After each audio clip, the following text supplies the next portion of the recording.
அவர்கள் உள்ளிட்ட வணங்குதலுக்குரிய துறவியர் பெருமக்கள் வாழ்த்துரைக்க இங்கே வருகை தந்திருக்கிற தம்பதியர் அனைவருக்கும் அரசியல் பிரமுகர்களுக்கும் என்னுடைய அன்பான வணக்கம்.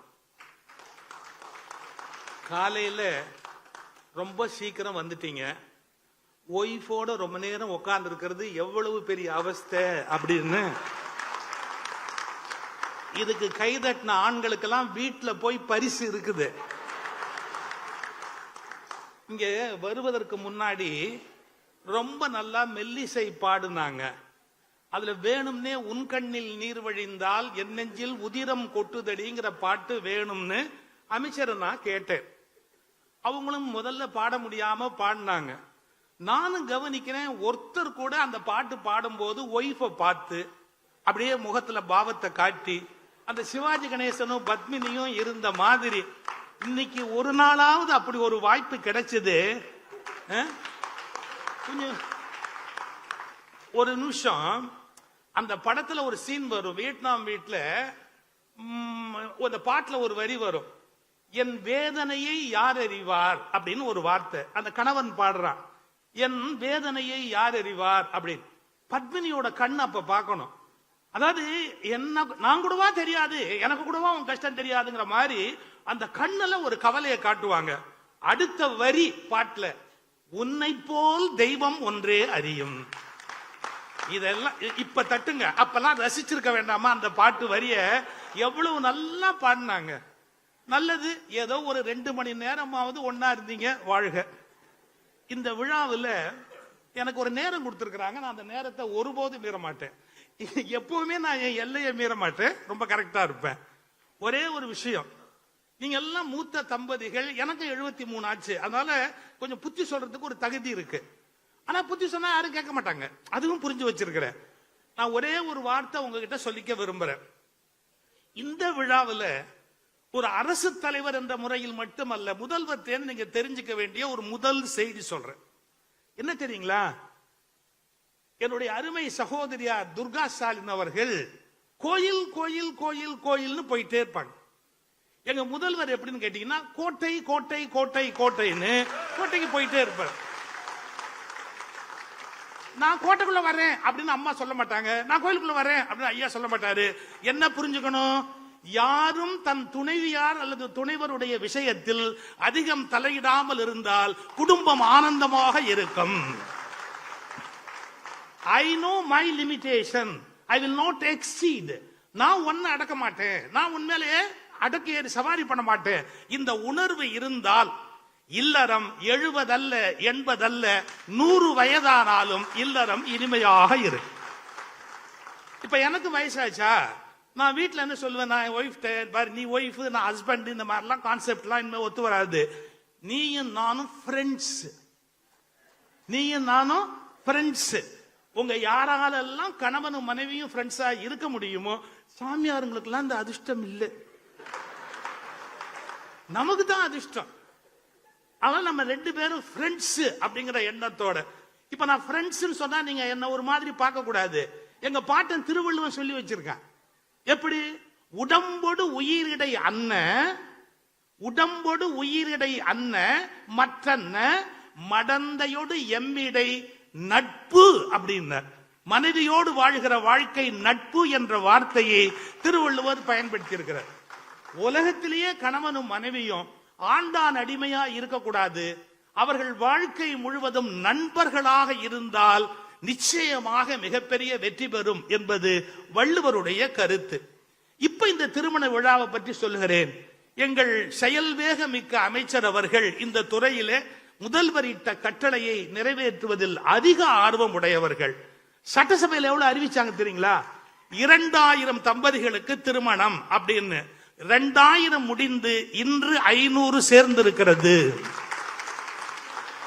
அவர்கள் எப்படின்னா, சொன்னதை செய்வோம் என்பது மட்டுமல்ல, சொன்னதற்கு மேலேயே செய்வோம் என்ற அடிப்படையில் 2000 திருமணங்கள் சட்டசபையில் அறிவித்ததை முடித்து, இது போன்ற வயதான பெருமக்களுக்கு மரியாதை செய்வது முடித்து 500 ஆனால் முதல்வர் வருகிற போது கேட்கிறார்கள், ஏன் அடுத்து 20,000 பேருக்கு செய்ய வேண்டும், இந்த துறையில் இருந்த அத்தனை பேருக்கும் தர வேண்டிய மரியாதையை தர வேண்டும் என்று அமைச்சருக்கு சொல்லி இருப்பதாக அமைச்சர் அவர்கள் இப்போது தெரிவித்தார்கள்.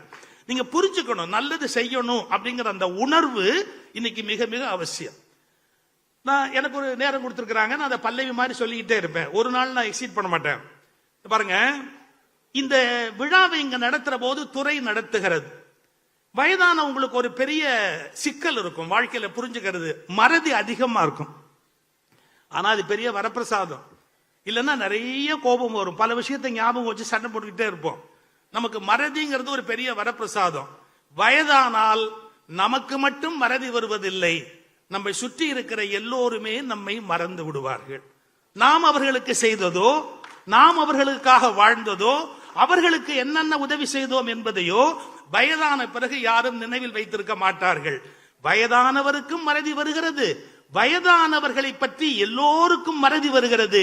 ஆனால் இந்த துறை உங்களை மறக்காமல் 70 அழைத்து கௌரவிக்கிறது என்றால், உறவினர்கள் மறந்தாலும் உறவினர்களை மேலே துறை உங்களிடத்தில் உறவினர் போல நினைவு வைத்திருக்கிறது என்பதற்கு அடையாளம்.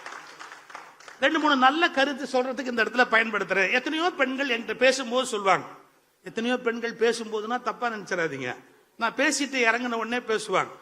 இங்க இருக்கிற ஆண்களுக்கு ஒரு ரகசியம் சொல்றேன், நீங்க எப்போ உங்க ஒய்ஃபை கூப்பிட்டாலும் வரல, நான் ரொம்ப நேரமா கூப்பிட்டுக்கிட்டே இருக்கிறேன், ஒரு சின்ன சீக்ரெட் சொல்லி கொடுத்துட்டு போறேன்.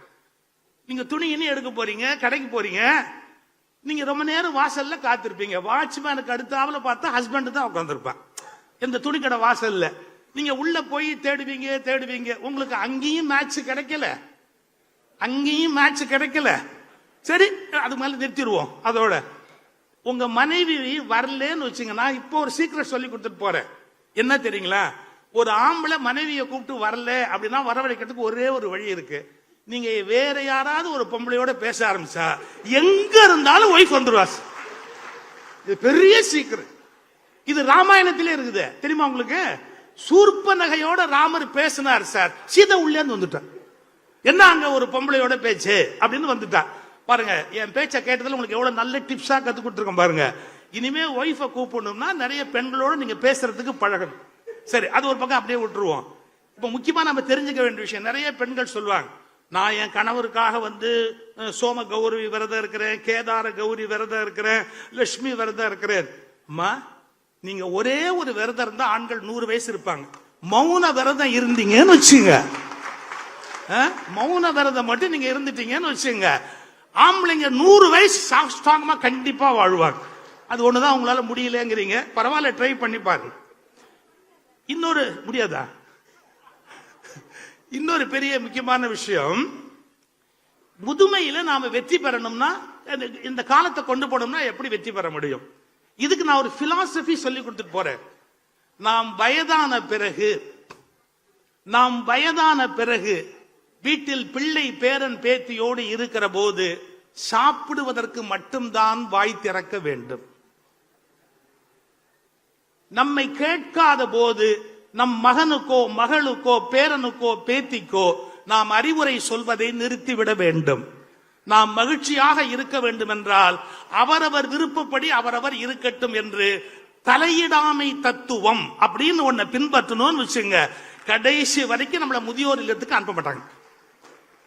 தலையிடக்கூடாது, அது எப்படி இருந்தா என்ன அப்படின்னு. சார், என்னுடைய பெண்ணுக்கு பெண் பிறந்த போது அவளுக்கு வர்ஷினின்னு பேர் வச்சுட்டா, தமிழ்ல பேர் வைக்கல. அப்ப எல்லாரும் என்ன கேக்குறாங்க, நீ தமிழறிஞர், உன் பொண்ணு பேத்திக்கு தமிழ்ல பேர் இல்ல, வடமொழியில பேர் இருக்கு, நீ தலையிடக்கூடாதான்னு கேட்டாங்க. நான் என்ன பதில் சொன்ன தெரியுங்களா? ஒரு ப்ராடக்ட்டுக்கு அந்த கம்பெனி தான் பேர் வைக்கும், புரியுதா? அதுல இருக்கிற ஷேர் ஹோல்டர் எல்லாம் பேர் வைக்க முடியாது. ஒரு ப்ராடக்ட்டுக்கு கம்பெனி தான் பேர் வைக்கும், அது அவங்க ப்ராடக்ட், அதனால அவங்க பேர் வச்சிருக்கிறாங்க. என் பேரனையும் பேத்தியும் பொறுத்த அளவுல முத்தம் மட்டும்தான் என்னுடைய சம்பந்தமே ஒழிய வேறு எதிலும் எனக்கு சம்பந்தம் இல்லை.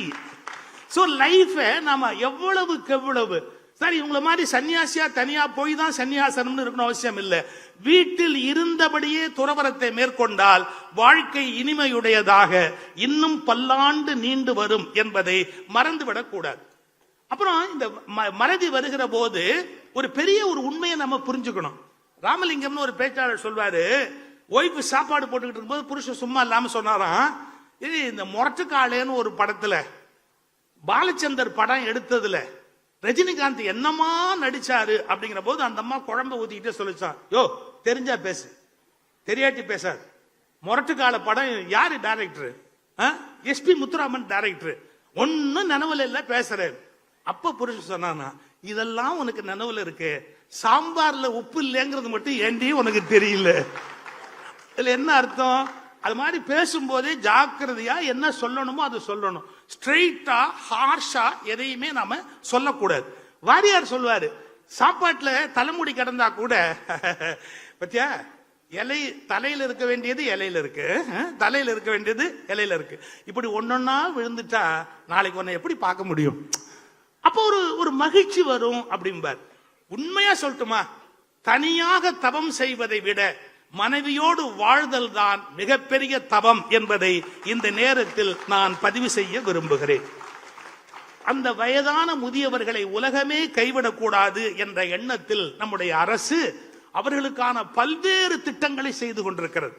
நான் கூட ஒரு முறை ஆலோசனை கூட்டத்தில் எங்க அமைச்சர்கிட்ட ஒண்ணு கேட்டேன், சார் கோயில்ல பிரசாதம் போடுறீங்க, அன்னதானம் போடுறீங்க, மக்கள் சில பேர் பசியில வந்து சாப்பிடுறாங்க, இல்லாதவங்க, எனக்கு ஒரு கவலை இருக்குன்னு. என்ன, 70-75 வயசுக்கு மேலானவங்க எல்லாம் கோயில்ல வந்து கியூல நிக்க முடியுமா? அந்த பிரசாதத்துல போய் சாப்பிட முடியுமா? அப்படி அவங்க கஷ்டப்படாம இருக்கிறதுக்கு நீங்க ஏன் ஒண்ணு ட்ரை பண்ணக்கூடாது அப்படின்னு. என்ன, கோயில்ல பிரசாதம் தயார் பண்ணி எங்கு முடியாத முதியவர்கள் இருக்கிறார்களோ அவர்களுக்கு கொடுத்து விடுகிற அளவுக்கு அவங்க வீட்டுக்கு அவங்க கிட்ட இப்பதான் எத்தனையோ வந்துருச்சு, கொண்டு போய் அவங்களுக்கு அவுட் சோர்சிங் கொண்டு போய் கொடுக்கிற மாதிரி ஒரு ஏற்பாடு பண்ணா வயதானவர்கள் முதியவர்கள் இன்னும் மகிழ்ச்சியாக வாழ முடியும். அப்படி இந்த அந்த துறை சார்ந்த முதியவர்களை மதிக்கிற அறநிலையத்துறைக்கு நன்றி, அவர்கள் எண்ணத்தை நிறைவேற்றிக் கொண்டிருக்கிற அமைச்சர் அவர்களுக்கு நன்றி, வருகை தந்திருக்கிற அத்துணை பெரியோர்களுக்கும் என்னுடைய நன்றி. முதல்வர் அவர்கள் இன்னும் பல்லாண்டு பல்லாண்டு பல்லாண்டு வாழ்ந்து, ஏன்னா இப்ப அடுத்த மாசம் அவருடைய பிறந்த நாள் வருகிறது, அட்வான்ஸாவே நாம் அவர்களுக்கு பிறந்த நாள் வாழ்த்து சொல்லுகிறோம். பல்லாண்டு பல்லாண்டு பல்லாண்டு வாழ்ந்து இந்த தமிழ் மக்களுக்கு தன்னுடைய அந்த தொண்டை தொடர்ந்து நிறைவேற்ற வேண்டும் என்று வேண்டி, மறந்துடாதீங்க, தலையிடாமை தத்துவம். நன்றி, வணக்கம்.